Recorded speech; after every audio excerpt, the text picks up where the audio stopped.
Na miña época moitísima vez colleu porteiro, xa nin mirabas para porteiro. Que tal, familia celtista? Imos a polo terceiro episodio de Xeración Celta. Pero logo volves outra vez e ves que non hai sitio outra vez. Toca falar dunha posición con moitísimo percorrido. Os laterais eu creo que me dá a sensación de que esa unha das posicións onde máis variantes hai. O lateral non deixa de ser un defensa. Toca falar con dúas insignias da canteira do Celta. Un futbolista que se marchou para perseguir o seu soño, para crecer. Gracias a eso, posiblemente eso este aquí. O sea que... Hoxe, en Xeración Celta, Jorge Otero e Sergio Carreira.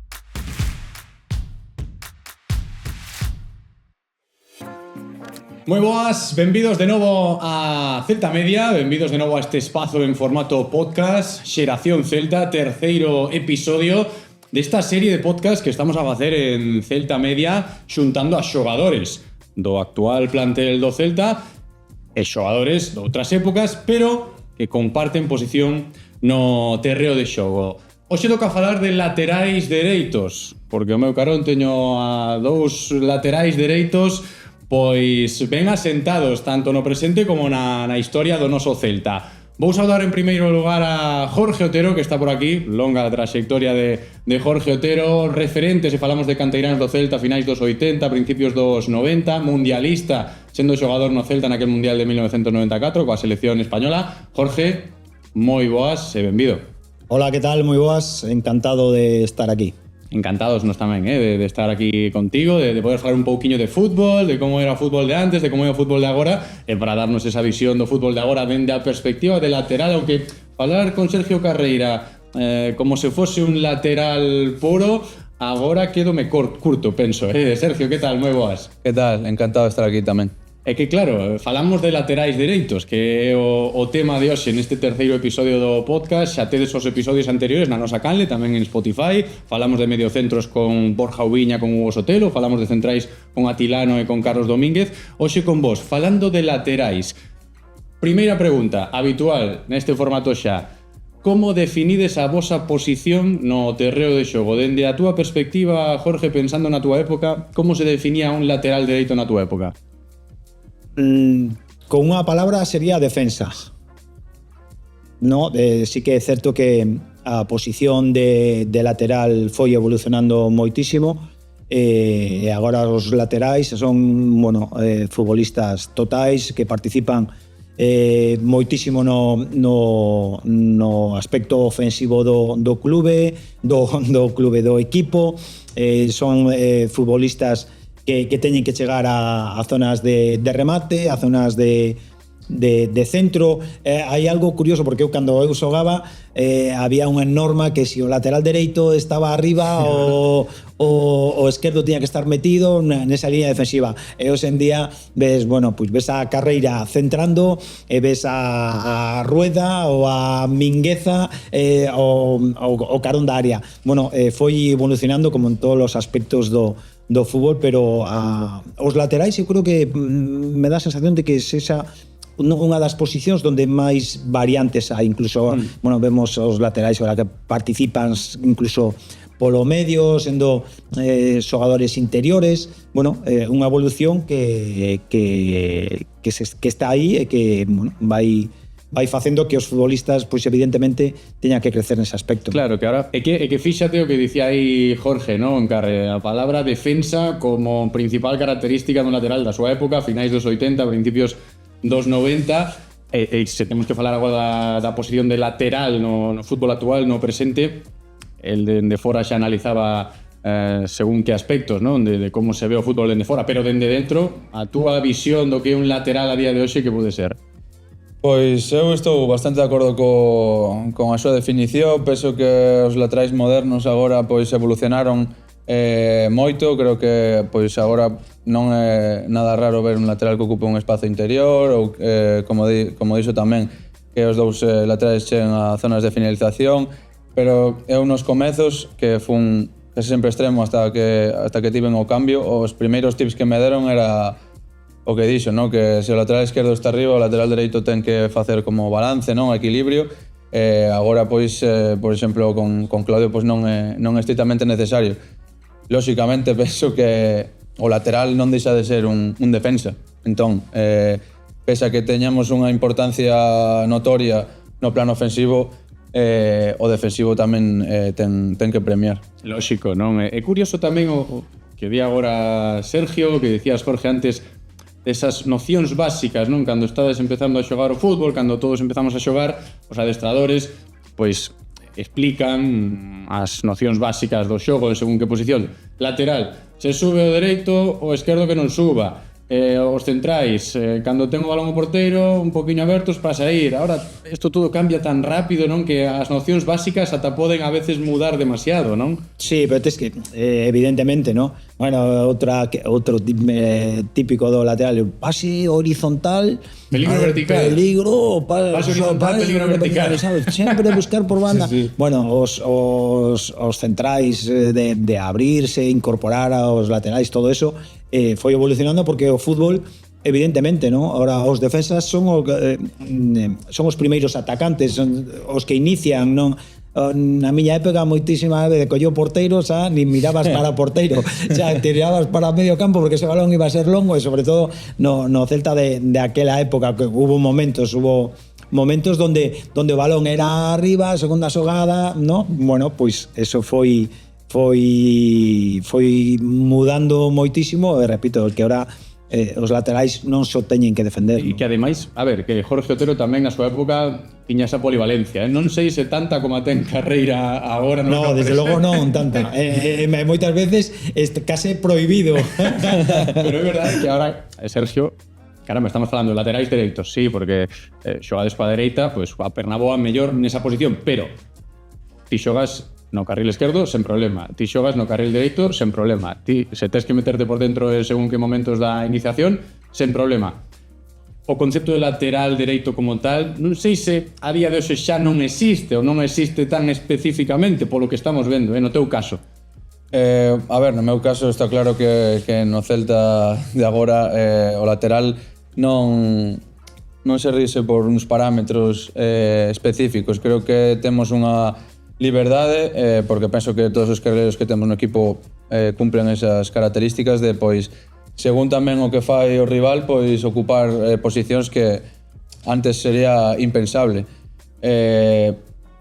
A mí pareceme divertidísimo, tamén hai que ser consciente de que, bueno... Ten que serlo, que participas en moitas fases do xogo, non? Claro, moitas veces na iniciación, pois dentro, logo fora, en función tamén do que faga o rival, é moi divertido, pero comprendo tamén o concepto dos laterais máis de antes, que eu creo que o fútbol tamén evolucionou a que haya, pois, non sei se máis calidad, antes era un fútbol igual máis físico, os laterais eran máis puramente defensivos, entón, pois, por aí ves o crecemento. E que ese outro concepto deste podcast tamén, destas conversas que mantemos con xogadores do fútbol actual como a vos, con xogadores de outras xeracións, no caso de Jorge neste episodio. Outra desas cuestións habituais é a evolución do fútbol, xa non só da posición. Claro, pensamos nese fútbol de finais dos 80, principios dos 90, características máis físicas, incluso Sergio Carreira que dicía, non? Sobre todo nos laterais, é verdade que o fútbol moderno é moi físico agora mesmo, pero eu digo nos laterais, quizáis. E ti, Jorge, dese punto de vista, esa evolución, como a defines? Sí, bueno, pero que nos evidentemente, eu creo que ahora Sergio, o fútbol actual, están acostumados a adestrar, no, pois con balón, é dicir, a meterse dentro. Na miña época, si a mí se me ocurría meterme dentro, bueno, teña unha bronca os medios do míster, no? Un pouco o que Jorge Otero, que fai? A onde vas? Queda no lateral, se si non xogas ben no lateral vas a xogar ben no medio.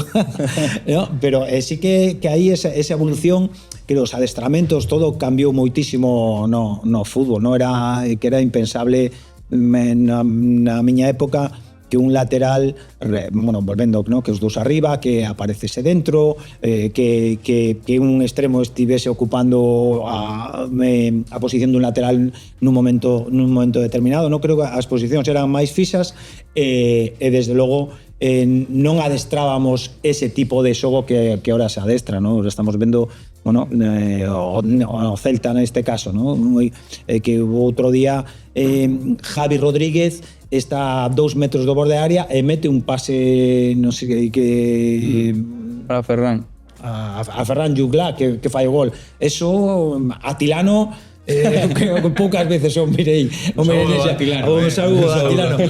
Poucas veces o mirei facer ese tipo de xogadas, ¿no? Cando Atilano escoite isto vaite sacar o vídeo do seu gol no Camp Nou que lle gusta moito. Sí, claro, pero eu tamén metín algún gol, claro.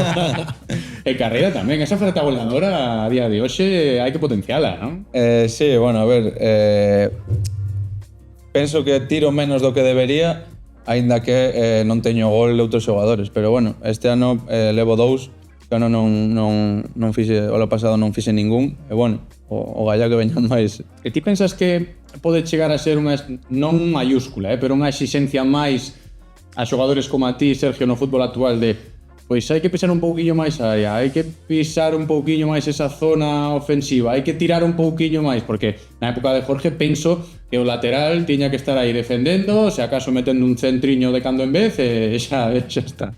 Sí, bueno, é que como xa falamos agora mesmo neste Celta, os carrileiros son un atacante máis en moitas xogadas, entón sobre todo intentar pois acostumarse a que cando pisamos área non sexa unha locura, que normalicemos as situacións para intentar pois facer o máximo dano posible. E notas eso tamén, Jorge, dende fora.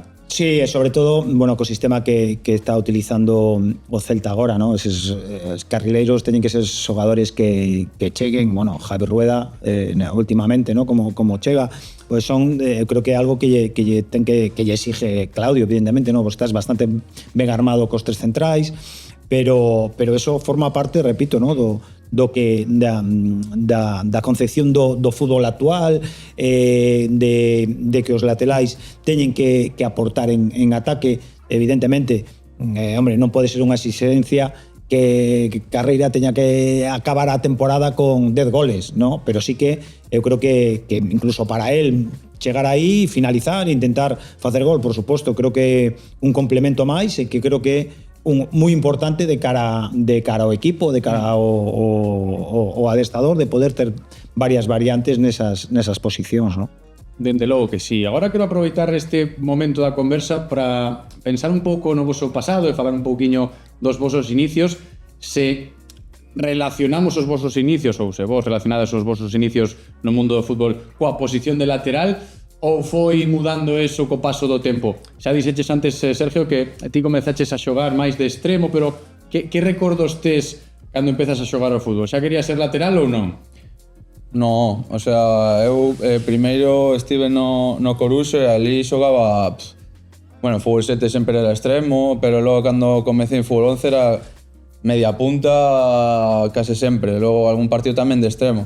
É verdade que cando chego ao Celta, o meu entrenador, o meu adestrador Salva, que dende aquí mando un saludo, dixérame, oye, eu daba moitas asistencias, pero non metía moitos goles. Ele xa me dicía, se queres seguir xogando de extremo, tens que meter máis goles.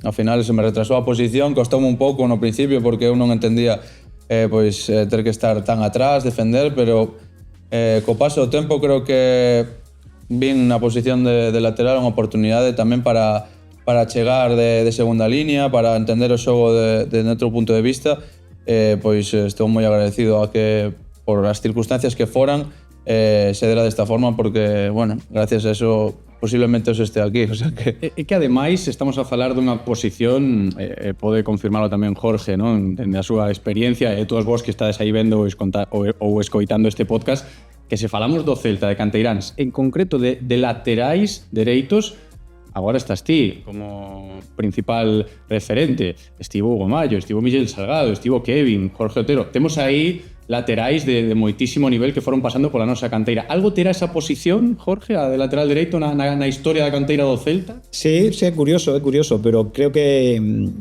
sempre sai, cando falamos de laterais dereitos, creo que na canteira do Celta se hai unha posición clara de canteiráns, a de lateral dereito saíron moitos e moi bons futbolistas. E ademais, Sergio, que tivo que convivir con dous destes laterais que estaban moi afincados, no caso de Hugo, de Kevin, que ademais eran capitáns, e saías ti apretando outro lateral con moitísima calidade que quere o seu sitio.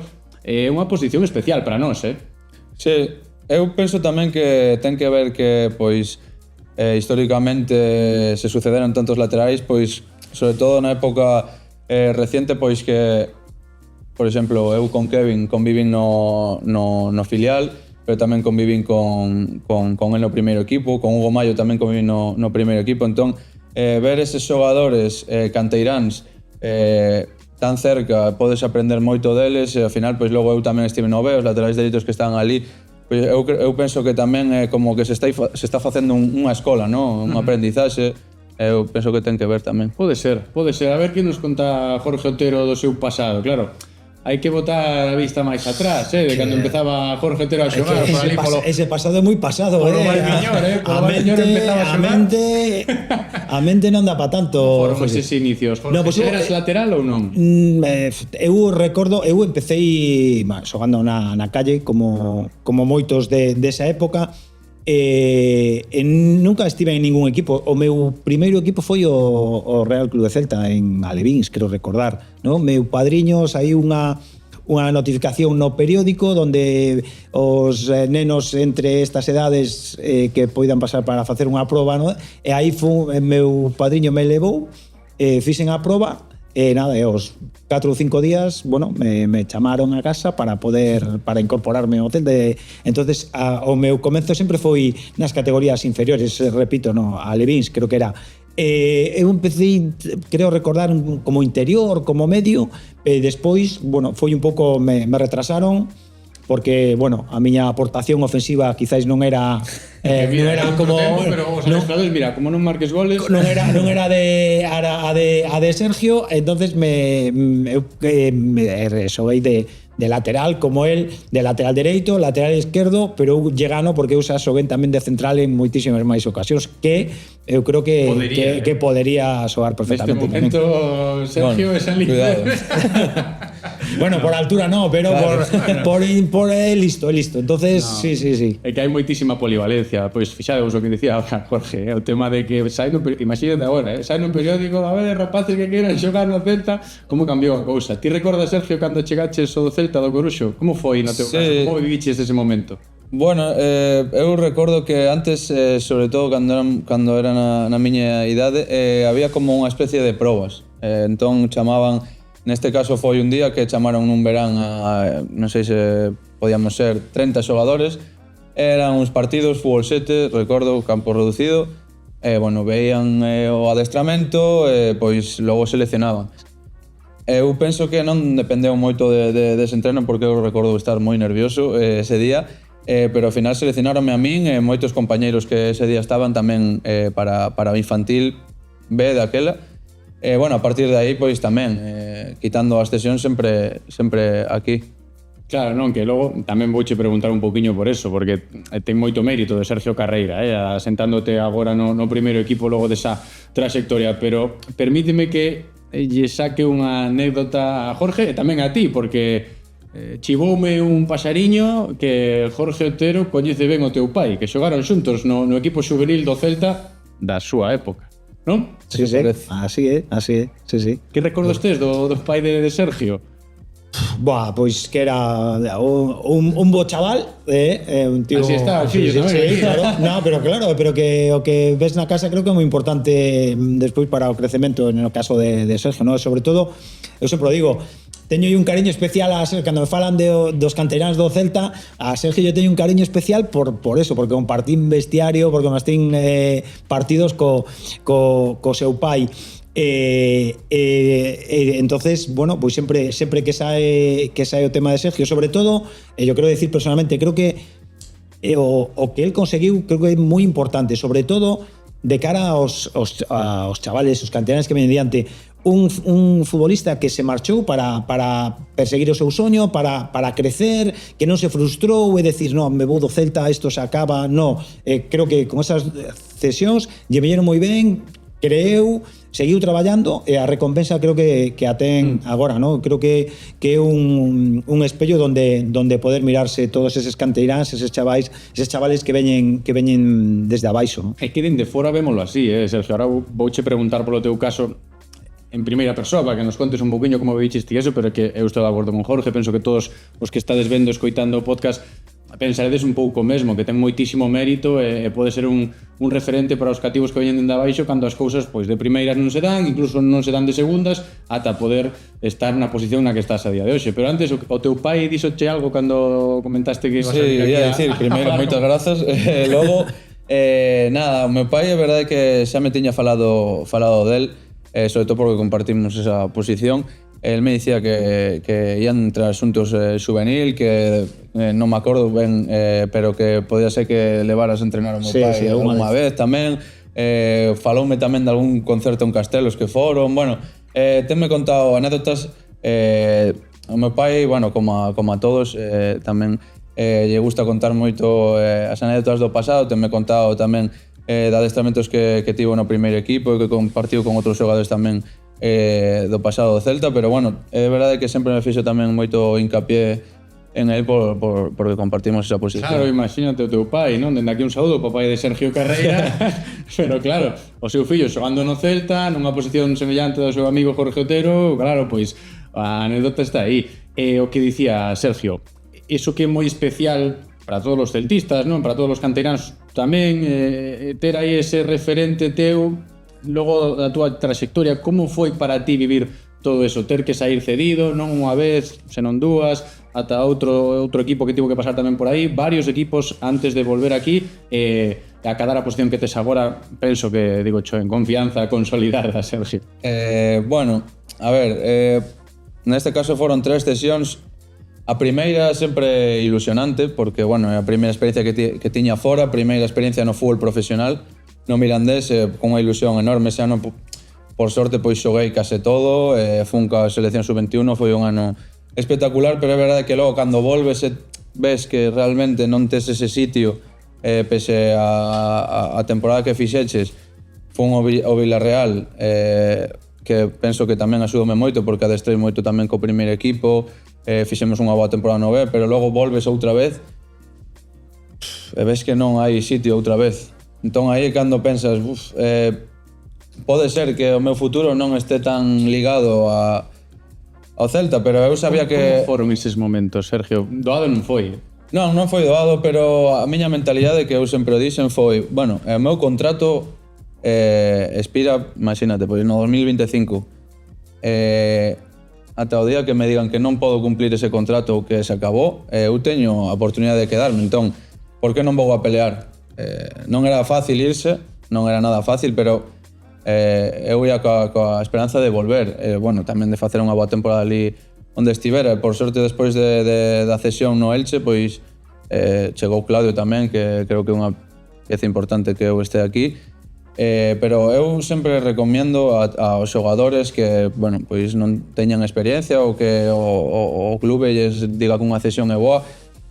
Eu recomiendo de verdade que esa experiencia, porque curte un xogador, o sea, sair da zona de confort, compartir vestuario con personas cunha experiencia xa noutras categorías, penso que é moi enriquecedor. Bueno, eu estou falando agora tamén con Damián, que teño unha gran relación con él está encantado, unha das primeiras experiencias fora de casa, creo que é moi enriquecedor. E que bonito poder falar como fala Sergio agora, non? De ter referencias no presente para que os chavales pois os teñan en conta, falar directamente deste espazo, desta canle, ou mesmo en persoas, se estades con eles na Madroa, de as cousas que deberían facer, darlle consellos. Na túa época, falar de canteiráns ou tentar de ser referentes para os canteiráns, para os máis novos, non era tan doado, non, Jorge? No, que recordos tes ti desa canteira da túa época? Por suposto. Nin tampouco fai tantos anos que aquí a canteira tampouco era un referente, non? Creo que a chegada de Claudio cambiou un pouco a idea de clube, a chegada de Marian, o que todos, no, como xogador da canteira, eu sempre defendín a canteira, porque eu creo que o Sergio, o Rueda, os Damián, os Sotelo, os Carlos, os Javi, hai que darlles a oportunidade. Evidentemente, se hai un mínimo, se crees que poden servir para o primeiro equipo, Claudio lles deu a oportunidade, os coñecía, estamos vendo que, como eu digo, o de Porriño de Salceda tal, pois estamos na Europa League. Eso mola, Pelexando, os de Os Ourense. de Pontareas, os de Claro, Tomiño, sabes, é algo que eu defendín sempre, porque hai que darlle despois en todos estos hai futbolistas que lles das oportunidade, pero non poden chegar, non terán sitio, pero polo demais na miña época eso era impensable. Bueno, a min o consello cando eu subo o primeiro equipo foron todos ánimos. Vai a ser difícil que te quedes, si normalmente sempre suben a canteiráns pero nunca se quedan. É un pouco a mentalidade de Sergio, decir, bueno, eu estou aquí, vou a pelexalo a ver hasta onde. E bueno, tiven a sorte de pelexalo.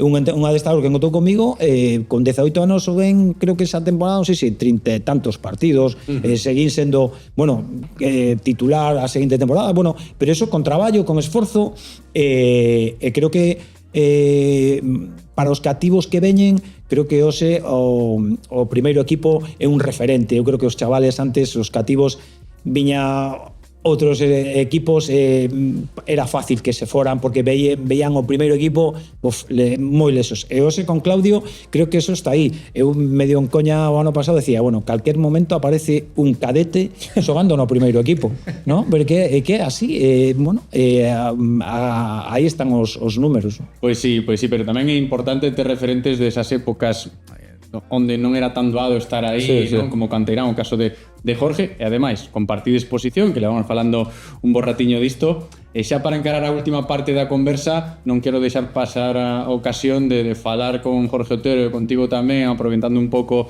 o contexto dunha das cousas máis bonitas, non, para un xogador de fútbol que Jorge viviu, e ademais estamos encarando o final desta tempada, no verán hai mundial, Jorge Otero canteirando Celta naquel ano, en 1994, puido xogar un mundial.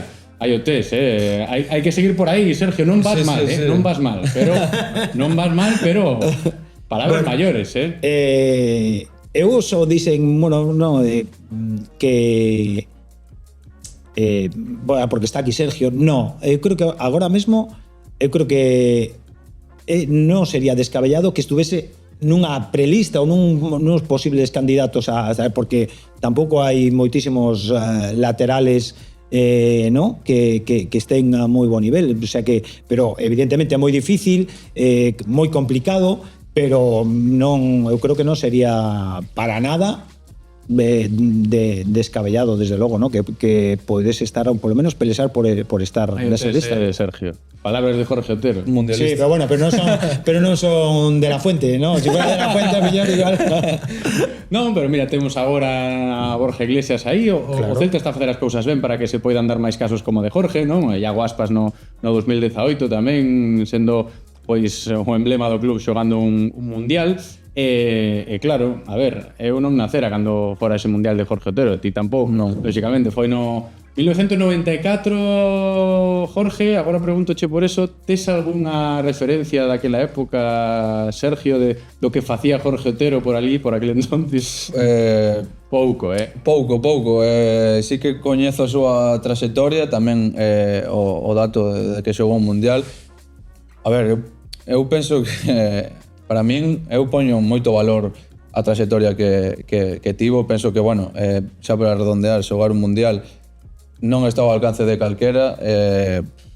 Entendo que ele estará orgulloso da súa carreira, pero, vamos, compartir este podcast con el polo feito de solo do xogador que foi, aínda que é verdade que non o vin como me gustaría, porque xa que me falan tan ben, coñezo tamén pola man do meu pai, da xente que mo di, pero hai que pôr en valor. Hai que buscar o partido na casa, buscaremos, a ver, un día destes poñemos o partido repetido que andará por aí nos arquivos. Sí, sobre todo, non sei cal escolles, pero claro, o máis famoso pode ser o dos cuartos de final, pues claro, que é que outro, esta semana precisamente titular me chamou un amigo, estaban pondo poñendo o partido en Teledeporte, ese partido está, pois que foi os xoves, creo que foi o martes, o volvín a ver, sabes, pois estaba na casa, que xogaches de titular nesos cuartos de final, España e Italia, e logo de Luis Enrique, lateral de izquierdo.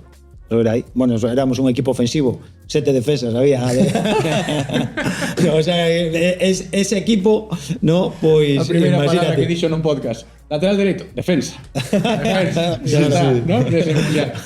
Vaya época aquela. Que recordo tes ti unha anécdota que xa para rematar, Jorge, Bah, é que- porque acabamos aquí, ¿no? Coa anécdota de Jorge Otero como mundialista. No, pois creo que ir a un mundial o máximo que podes aspirar como profesional, sobre todo nesa época, ¿no? Donde non era fácil que un futbolista dun equipo como Celta, un equipo de dos pequenos, ¿no? Pois puidera acudir ao mundial. Entonces, bueno, é algo magnífico, algo que teño moi señalado, bueno, sobre todo con Clemente, que era unha...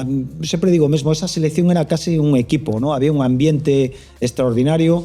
Estivemos a punto de romper ese maleficio de que sempre era dos cuartos. A España favorita, pero chegamos a cuartos e para casa. Pois nese partido creo que estivemos a punto e unha mágoa por como se produciu, ¿no? Penso que no Celta, xa tamén para rematar contigo, Sergio, non vamos por mal camiño, non? Para que no futuro poidamos seguir falando de xente mundialista como Jorge Otero, non? Que sean, pois, que sexan xente da nosa casa, da nosa canteira, como a ti neste caso, e outros rapaces que virán no futuro.